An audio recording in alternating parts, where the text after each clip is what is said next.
Ini pasti kembar siam paling aneh yang pernah saya lihat. Tangan yang tumbuh dari kepalanya adalah adik perempuan gadis ini. Bentuk tubuhnya seperti itu karena orang tuanya bersaudara kandung. Kedua bersaudara itu, karena sangat mencintai satu sama lain, mengabaikan keberatan orang tua dan penduduk desa mereka. Tanpa pilihan lain, kepala desa mengusir mereka dari desa. Pada akhirnya, kedua bersaudara itu menjalani kehidupan perih di tempat terpencil. Tak lama kemudian, anak dalam kandungan ibu pun lahir.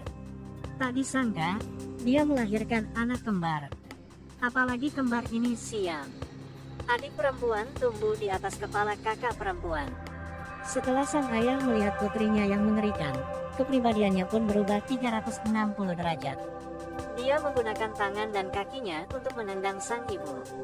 Sekarang dia telah melupakan semua sumpah mendalam yang dia buat sebelumnya dan menyalahkan semua saudara perempuannya. Menyiksanya setiap hari dengan berbagai cara. Kehidupan ibu tidak sebaik kematian. Dia sangat kecewa, akhirnya dia tidak tahan lagi. Jadi dia membawa putrinya yang cacat ke sungai. Setengah bulan kemudian, dia pergi ke tepi sungai untuk membasuh kakinya ketika dia terpana dengan pemandangan di depannya. Putrinya memiliki vitalitas yang ulet, tidak hanya tidak mati, tetapi juga meminum air sungai untuk menambah berat badan. Ketika sang ibu melihat ini, dia tiba-tiba merasa terharu. Pada saat yang sama, dia bersumpah pada diri sendiri bahwa mulai sekarang dia tidak akan pernah meninggalkan anak dia lagi. 6 tahun kemudian, gadis kecil itu juga berangsur-angsur tumbuh dewasa. Penampilannya jelek seperti saat dia lahir. Tidak hanya dia tidak punya teman untuk bermain, tetapi sekelompok anak terus-menerus menggoda dan mengejeknya. Mereka bahkan mengambil batu dan melemparkannya ke arahnya. Dia tidak bahagia setiap hari. Hanya satu biksu di kuil terdekat yang mau mendengarkan gadis itu.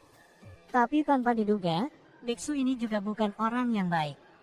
Pertama dia menceritakan kisah horor kepada gadis kecil ini. Kemudian mengambil kesempatan untuk menganiaya dia. Yang membuat gadis kecil ini semakin putus asa adalah ayahnya mabuk hari itu dan memukulinya. Gadis kecil itu melihat ini dan gemetar ketakutan. Tapi tak disangka, mata ayahnya yang menatapnya menjadi penuh nafsu. Apa yang terjadi selanjutnya benar-benar mengerikan. Setelah itu, dia berbaring di tanah dan berpikir sepanjang malam. Dia mengerti bahwa ayahnya adalah orang jahat. Jika terus seperti ini, dia dan ibunya tidak akan bisa hidup lagi. Sekarang adik perempuan di atas kepalanya menghasutnya. Sang ayah bangun untuk pergi ke kamar mandi di malam hari. Adik perempuan di atas kepalanya mulai mengendalikan tubuhnya. Kemudian bergegas keluar dan memukul keras kepala ayahnya. Dan ayah gadis kecil ini meninggal di tempat. Tapi keesokan harinya ketika ibu ini melihat pria itu yang sudah meninggal, dia tidak senang. Sebaliknya, dia sangat sedih. Tidak lama kemudian menjualnya ke rumah bordil. Mengabaikan seberapa banyak dia menangis dan memohon, ibunya tetap tidak peduli.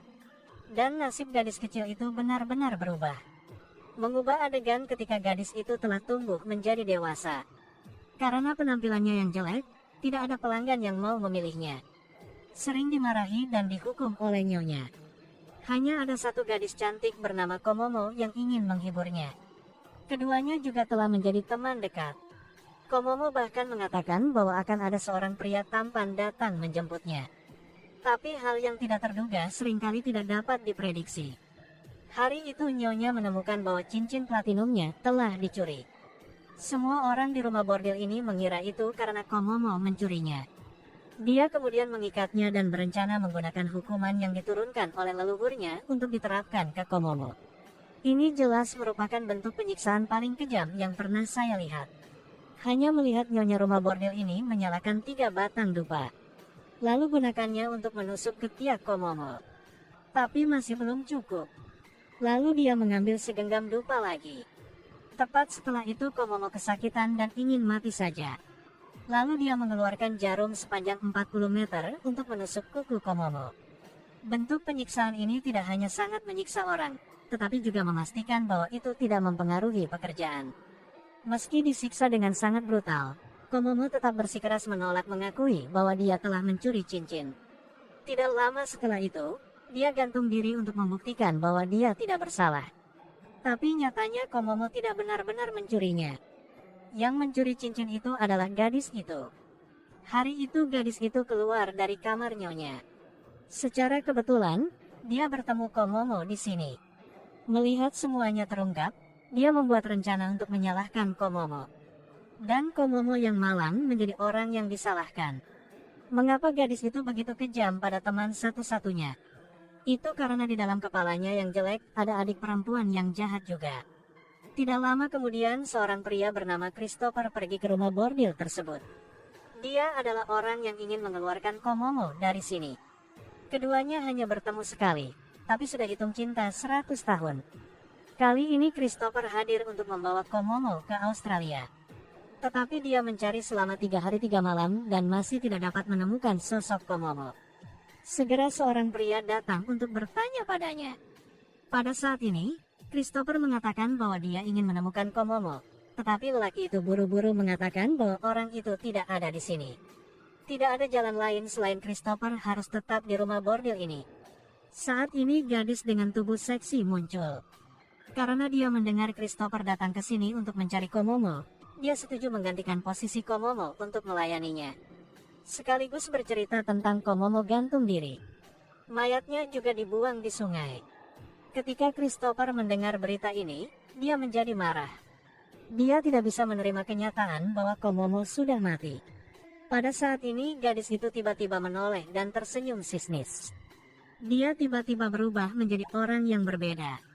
Pada saat yang sama dia menceritakan bahwa dia memfitnah Komomo. Kalau terungkap, dia juga mencekik Komomo sampai mati dengan tangannya sendiri. Gadis ini terlahir sebagai mutan. Di atas kepalanya tumbuh saudara kembar. Gadis ini pada dasarnya sangat baik dan jujur. Tapi karena adik jahat selalu muncul dengan trik jahat. Saat itu, ayah mereka juga dibunuh oleh sang adik. Itu karena adik perempuan itu selalu mengendalikannya. Adik perempuan itu karena dia terlalu suka cincin nyonya. Saat dia pergi mencuri, dia ditangkap oleh Komomo. Agar kejadian ini tidak terungkap, dia mencekik Komomo sampai mati. Akhirnya membuang mayatnya di sungai. Ketika Christopher mendengar itu, dia merasakan kengerian. Karena dalam perjalanan ke sini, dia pernah melihat mayat terapung di atas air. Tanpa mengetahui bahwa mayat itu adalah Komomo. Begitu dia mengatakan itu, gadis itu langsung jatuh ke tanah dan terus-menerus berguling-guling.